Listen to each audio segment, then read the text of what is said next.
marching with them. Assalamu alaikum wa rahmatullah wa barakatuh. Welcome back to Imam Hussein TV live broadcast of the Arbaeen procession here in London, mashallah. The weather's got a lot better now, alhamdulillah rabbil alameen. As you can see behind me, most of the people here have gone into the procession, which is going down Park Lane, and will come back and return to Marble Arch. Now my next guest is Dr. Rebecca Masterton, and inshallah we'll be discussing with her Arbaeen, the whole spirituality, and her new book, inshallah, and I'd like to welcome her. Assalamu alaikum, Doctor, how are you? Wa alaikum assalam wa rahmatullah, alhamdulillah. Very well, alhamdulillah, thank you. For those that are watching, how's your experience been today at the Arbaeen procession here in London? Alhamdulillah, yes, I mean it's been very, very wet weather in this country, but it didn't stop people from coming, and everyone has just poured in really from all over the country, as they do every year, but it seems to be more people every year. It's also a time for saying salam to people that you haven't seen for a while as well. To be fair, the rain only lasted about 15 minutes, Yeah, you yeah. know, and we had sunshine before. It was raining yesterday and it's very wet ground, Yeah, but that's everyone true. did their salah, they still prayed, and alhamdulillah. Sister, I want to ask you, having processions like this, people coming together under the banner of Imam Al Hussein, how important is it? Do you feel Arbaeen sometimes gets less significance than the actual Ashura and Muharram? I don't think Arbaeen is less significant. No, it still seems to be very much, you know, in people's minds. It's very, very important for people, especially when they're remembering the time that the Ahlul Bayt alayhim salam went back to Karbala. So for me, it seems that it's still very much in people's hearts and in people's minds. People have come here with full dedication. People were walking from different Hussainiyas and Imam Bargahs, maybe walking 3 to 5 hours to get here. So no, it's still, I think, very important to people. MashaAllah. Now, sister, you have a new book in regards to spirituality. Yeah. Let's first discuss Arbaeen and also about Imam Hussein as a spiritual guide, a spiritual lantern, something that motivates us and inspires us. How do you feel Arbaeen and Imam Al Hussein affects our spirituality? Over the years, I've thought a lot about what is spirituality.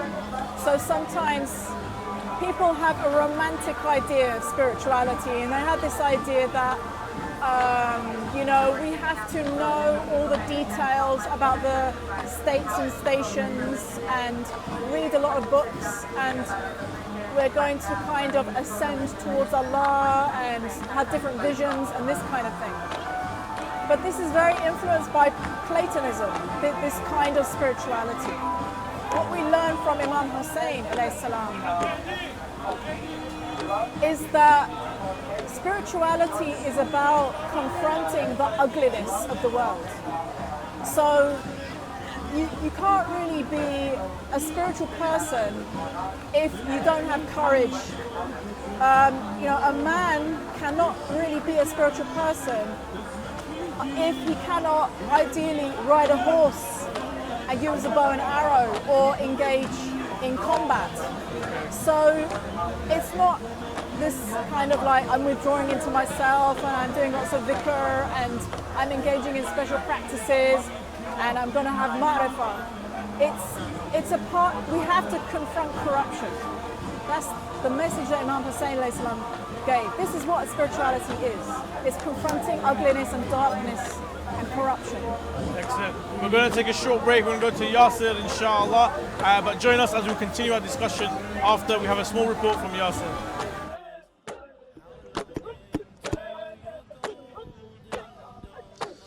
Assalamu alaikum wa rahmatullah. It's Yasir Mansour and I'm still at the procession. Here with me is one of the volunteers. What's your name, brother? Muhammad Jawad. Muhammad Jawad. Well, na'am. I'm going to ask you some questions, brother. Inshallah, you can answer them fully. The first question is, why are you at this procession? I came as a volunteer to help the Zawara of Imam Hussein, and it was an opportunity to serve. Why do you want to serve the Zawar? What benefit is it to you? This is our ritual. This is our responsibility as Shia, as Muslims, to help each other, to help the Zawar of Imam Hussein, to do something to help them have a good procession, to have a good Arbaeen, to remember Imam Hussein in this way, to take a footstep in the footsteps that he took. Inshallah. So inshallah, it's the right thing to do. I hope. How long have you been serving Imam Hussein alayhi salam? Well, I hope all my life. Inshallah. But today is the first year I've ever volunteered. In this procession? Yes, in this procession. Okay. And throughout the year, do you go to the majalis? Do you go to... I try. Where possible, I try to go in person, if not online. And you volunteering here, what do you do? What's your role? Today was, it's called rope and flow. Just making sure that the people are in line, that the crowd continues to move, that we're not stopping traffic, that we're staying within the guidelines that's been set. Of course, that's very important, so the government sees that we follow the rules. Yes. Do you feel like this procession helps the public, helps the Shias that haven't gone to Karbala? Yes, definitely, because not everyone can go, and those who can go are sharing their experiences on social media. At least this is another way to say to everyone around the world that we're in London, are here also upholding the flag of Imam Hussein. We're the flag bearers of Imam Hussein. And we're here to help the Shia enjoy that Arbaeen ritual that we have in London, here in Park Lane, in Hyde Park. So when you come here and you're around all the Shias and you see the banner of Abu Fadl Abbas up high, what feeling do you get? It's pride. It's pride because Abu Fadl was the flag bearer of the army of Imam Hussein. And we're trying to uphold that same flag, and we're trying to pass that flag on to our children. And we're trying to make sure this responsibility continues and this religion continues to grow, and the faith of Imam Hussein is embedded in as many hearts as possible. But also the good practices that we've learned from Imam Hussein continues amongst our community and also the wider humanity. Thank you so much, brother. I apologize if I was a burden on you, if I took you away from your role. Thank you very much. It was nice meeting you, brother. That was a very nice talk with Brother Muhammad Jawad. And just for a second, brothers and sisters, I want to walk you through what's happening right now. As you can see, as I'm talking, thousands of people walk past. All people from all shapes, all colors, all backgrounds walk. And inshallah, inshallah, I'll be walking amongst them right now to show you something. Right now, I am surrounded by Shias, surrounded by Hussainis, surrounded by the soldiers, inshallah, that will be serving Imam Mahdi Ajallah Ta'ala Farajul Sharif. The atmosphere I'm feeling now, brothers and sisters, I just came back from Karbala. I just came back from the Mashayah, from Najaf to Karbala. And I'm telling you, I am feeling that feeling now. Everyone around me is a Shia. Everyone around me is a lover of Imam Al Hussein, a Shia of Amir Al Mu'mineen. The true Muslims, the true Islam is around us. This is... And as I'm saying this, we are in London. I am not in Karbala. I am not in Najaf. I am not in a country controlled by Muslims. I'm in a country of the West controlled by non-Muslims. But still, I get this feeling. I'm here walking while thousands of people are here. I see the banner of Imam Al Hussein up high. And in London, it's amazing that somehow we are in the country of the West, London, and we see that everyone here is commemorating the 40th day of Imam Al Hussein alayhi salam. This shows you the love and the power of Imam Al Hussein. This procession happens in the most expensive city in the world. Look how many people are here. We are backed by the government. Police are protecting us. We have guidelines that we follow. Why does this happen? It happens in Marble Arch, central London. Central London, and it helps us. It gives us the feeling millions of people don't get the opportunity of going to Iraq, don't get their name written by Habib ibn Mudahir, but yet people come here to London, create this procession, and let them have that little feeling, even if it's an ounce of the feeling of Karbala, of Najaf, to show them, look, people walk not for their own benefit, they walk the walk of Sayyidah Zainab salamullah alayha. They walk to feel what Sayyidah Ruqayya felt. Inshallah, you have understood what I'm talking about, and inshallah, if you don't go to Karbala, if you haven't gone to Najaf, you could be here, or wherever in the world, wherever they hold processions, and feel the Husseini spirits, be surrounded by Hussainis, by Shias. We go back to the studios, inshallah. Assalamu alaikum wa rahmatullah wa barakatuh. Assalamu alaikum wa rahmatullah wa barakatuh. Thank you, Yasser, for that small report. And as you can see, many people still in this procession, waving the flags of Imam Al Hussein and commemorating Arbaeen. I'm still joined here by Dr. Sister Rebecca Master. Assalamu alaikum, Sister. Before we had the break, we were discussing spirituality and what spirituality was, and you were mentioning things along the side of, a man being able to do certain things, for example, riding a horse, and also in combat, and with the actions that we do and certain morale that we have to increase our spirituality. How does the Imam, especially about Al Hussein and his struggle, how does that help impact and help our spirituality? So if we are thinking about what spirituality is, as in, spirituality is like when we look at the narrations from Imam Ali alayhi salam, spirituality is about being smart and being intelligent. And you can have the devotion, but the Imams have said that it's not useful for them to have followers who are not intelligent, who don't use their aql. And the Imams of Ahlul Bayt alayhim salam, including the women of the Ahlul Bayt, they were very clued up politically. So it has many dimensions. And this is I brought out a chapter, this is the book Shi'i Spirituality for the 21st Century, which is available online in different outlets. And I have a chapter in there about Imam Hussein alayhi salam's stand against materialism. So that's another dimension about spirituality that you can think about, how Imam Hussein alayhi salam himself said that people were in the religion for the material gains. So, for what they could gain in battle, for land, for salaries. Status? Sorry? Status? Status as well, yeah. And we have the same thing today. So spirituality, Imam Hussein alayhi salam, his stand was against greed. It was against attachment to the world. And Yazid and his forces were people that represented greed and attachment to the world. So if we're thinking about how can I become more spiritual, then we need to be, number one, aware of the very materialistic culture that we're living in today, and think about how we can reduce our desire for the world and increase our attachment to the hereafter. So Imam Ali alayhi salam said that we should be children of the hereafter. We've got to prepare for death at any moment. And so this is spirituality. It's bravery. It's overcoming your desire for the things of this world. And it's not using Islam for material benefits. It's actually, you've got to reform yourself. So at the end of the day, you're going to have to face Allah subhanahu wa ta'ala. It's just you and Allah subhanahu wa ta'ala. So everything that we might gain in this world in terms of status or worldly benefits, we are going to have to leave that behind. And this is why he was reminding us of at the time of Karbala. MashaAllah. What other chapters or other topics you discuss in regards to spirituality? Because spirituality, is very, very big. You can find spirituality in your salah. You can find spirituality reading the Quran.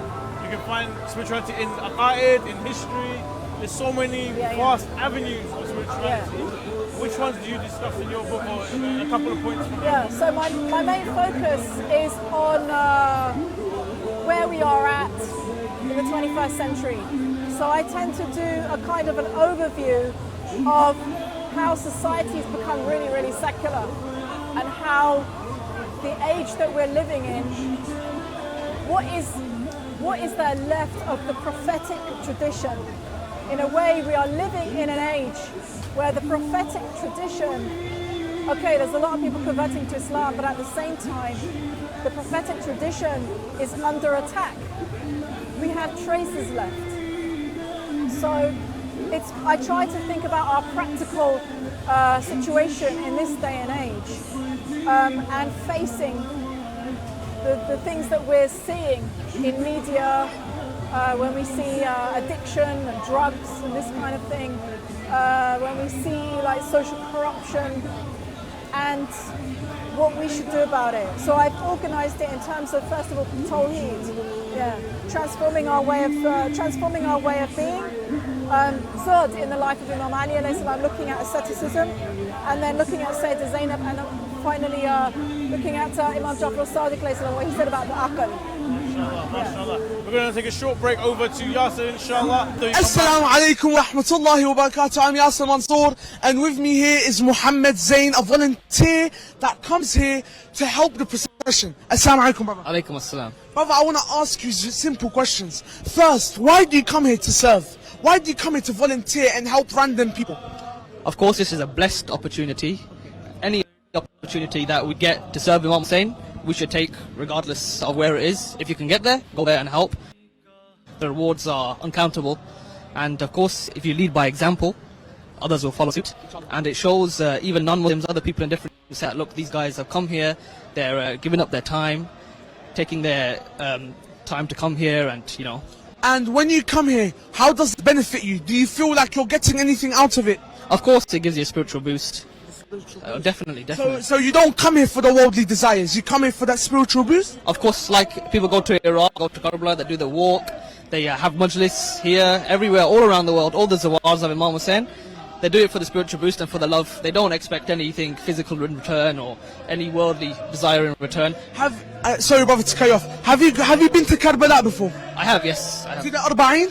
Not yet to Arbaeen, next year inshallah, but I have been to do my ziyarah. Inshallah. So when you went to Karbala to the ziyarah, what's the difference being in that atmosphere and the atmosphere we give here in London? Of course we try to recreate the atmosphere as much as we can, but being there in the land of Karbala gives you a different kind of boost.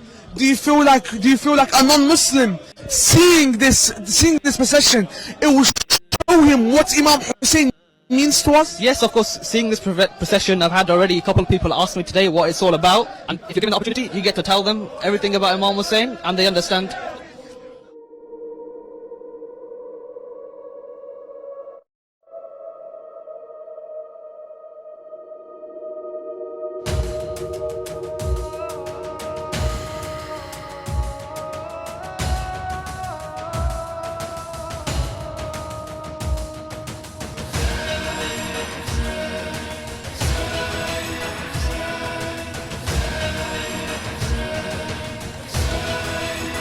يا نازلين بكربلاء هل عندكم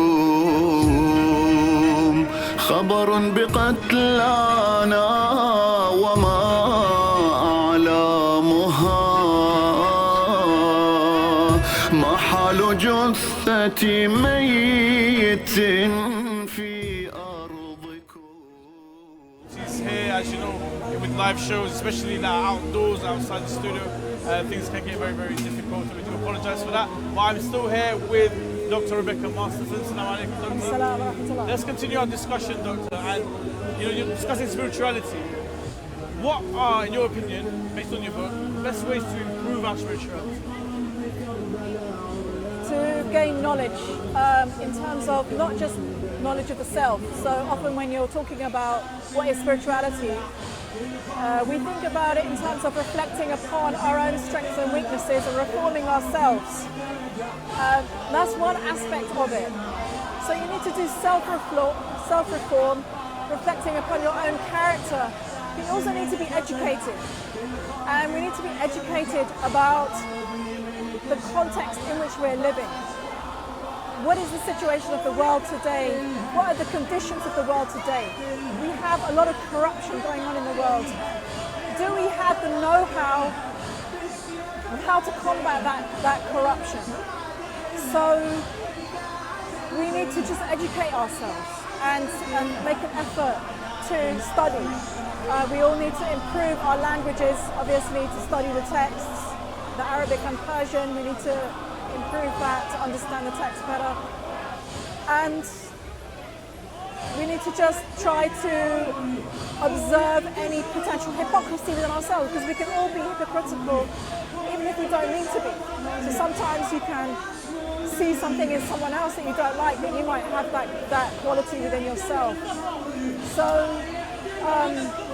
and think about what difference we're going to make to the world as a whole on a global level. So with, you know, the future, they always say the youth is the future. yeah. Is there anything you feel that we should be focusing and teaching our youth on? Or let's say, any advice you have for the youth, what would it be? Yeah. Again, looking at the contemporary situation today, because I talk to quite a lot of young Shia, and they say that a lot of the religious leaders are not really giving them guidance on how to deal with so many of the challenges that are going on in the world at the moment. And so what they're doing is they're going on YouTube and they're listening to non-Muslim speakers who are talking about today's situation, like with regard to COVID, like with regard to surveillance, this kinds of thing. So the youth desperately need that kind of guidance, and they need to be educated on how to be politically savvy. This doesn't mean they need to be educated to become part of the British government, because we have some centres that are giving training programmes to their youth on how to become an MP. I don't mean that kind of political activity. We need to remain independent, teaching our youth independence of mind and self-respect, and you know, the courage to critique, the courage to speak out. That's what we need. So they need to be raised, not just to try to you know, accept everything they're given, everything they're receiving, but to take a stand if they see something wrong. Thank you very much.